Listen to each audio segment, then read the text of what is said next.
Gidday YouTube Dave here from 90-second reviews, and today we have Last Stop, a third-person story-driven linear game featuring quick-time events, mini-games, and dialogue choices. The game is split into 3 different chapters, which focus on a main character each.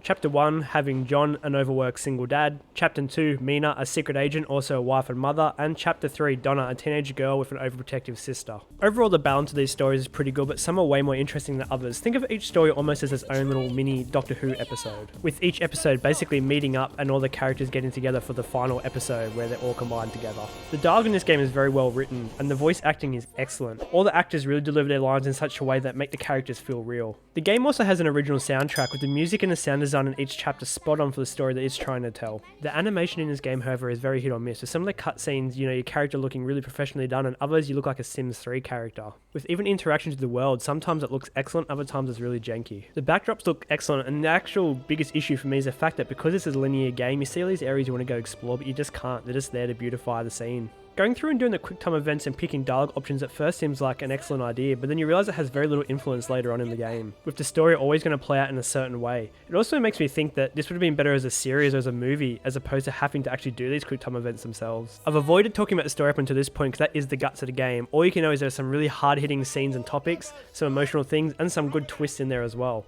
However, is it $35 good? No, unfortunately it is not. I played this for Xbox Game Pass, so if you have access to that on PC or Xbox, jump right into that. If you're on Sony or regular PC, I'd definitely wait for a sale to check this one out. That's my fair income opinion anyways. Until next time, hooroo.